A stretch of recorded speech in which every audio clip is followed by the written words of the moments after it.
Chapitre sur la croyance, par le cheikh Abdul Aziz At-Tarifi. Au nom d'Allah, le tout miséricordieux, le très miséricordieux. Introduction. Louange à Allah, qui est celui qui mérite toutes les éloges. Ses vertus sont innombrables et sa louange infinie.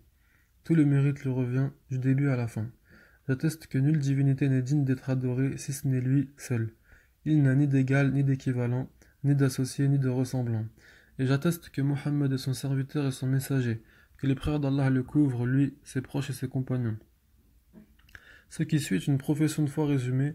Je l'ai écrite pour les habitants du Chem qui, après une colonisation chrétienne puis bâtinite d'environ un siècle, ont hérité de cette terre et des demeures qui l'habitent. Aussi, cette période d'occupation a engendré de nombreux troubles sans manquer d'altérer de nombreux fondements et règles de l'islam. Plusieurs de ses habitants, de même que d'autres, m'ont du reste demandé de leur écrire les réponses aux questions qui seront posées aux serviteurs le jour des comptes. Questions relatives au droit d'Allah sur ses serviteurs. Ce droit même qu'il a recommandé à Noé, ainsi qu'aux prophètes après lui, celui par lequel fut scellé le message de l'islam révélé au prophète illettré Muhammad, alayhi salatu wassalam. Il vous a légiféré en matière de religion ce qu'il avait enjoint à Noé, ce que nous t'avons révélé, ainsi que ce que nous avons enjoint à Abraham, à Moïse et à Jésus. Établissez la religion et n'en faites pas un sujet de division. Sourate 42, verset 13. Puis, avec le grand nombre de pulsions et la croissance de l'avidité, les passions se déchaînèrent, et avec le grand nombre de passions, les avis divergèrent. Puis avec la grande diversité d'avis, les groupes et les sectes se multiplièrent. Et lorsque la connaissance de la langue arabe eut faibli, tant chez les spécialistes qu'au sein de la masse, il fut plus aisé de persuader les gens par des interprétations déjantées, des ambiguïtés inventées et des pseudo-permissions à partir de hadiths et de versets. Et puisque ce fut si aisé pour les premières sectes durant les siècles anciens d'égarer les autres, ce sera, tant qu'il y aura de la pulsion et de la passion, d'autant plus facile pour ceux qui viendront après eux. La passion n'est en effet qu'une pulsion qui au bout de quelque temps devient passion, qui finit par devenir une école de pensée avec des adeptes. Enfin, les gens en héritent à son stade ultime sans savoir ce qu'elle était à son stade originel. Allah Azza wa Jalla a dit à ce sujet: est-ce qu'à chaque fois qu'un messager vous apporte des vérités contraires à vos souhaits, vous vous enflez d'orgueil, vous traitez les uns d'imposteurs et vous tuerez les autres? Sourate 2, verset 87.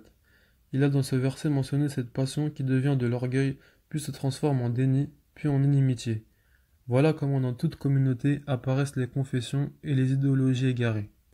En outre, Allah Azza wa Jalla a fait descendre la vérité et l'a guidé sur son messager, alayhi salatu wassalam, que celui qui la recherche à son état le plus pur la prenne à son origine avant qu'elle ne soit polluée par les esprits.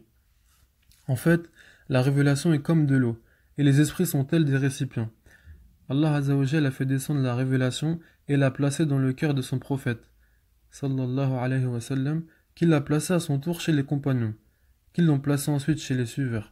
Ainsi, plus elle est versée d'un récipient à un autre, plus elle se souille. Le meilleur récipient et le plus pur est le premier, le prophète sallallahu alayhi wa sallam, puis viennent ensuite les compagnons. Muslim rapporte dans son authentique qu'Abu Moussa relate: le messager d'Allah, alayhi salatu wassalam, a dit: je suis une protection pour mes compagnons. Quand je partirai, il arrivera à mes compagnons ce qui leur a été promis, et mes compagnons sont une protection pour ma communauté.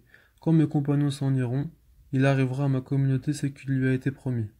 Aussi, la religion ne se prend que de la révélation, qu'elle soit dans le Coran ou la Sunna.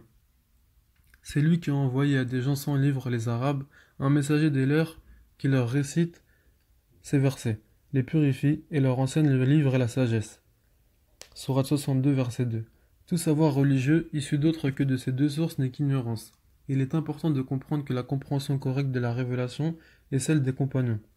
Nous allons donc exposer ce que la révélation indique, ce que les compagnons ont été unanimes à comprendre et ce sur quoi les meilleures générations se sont toutes accordées.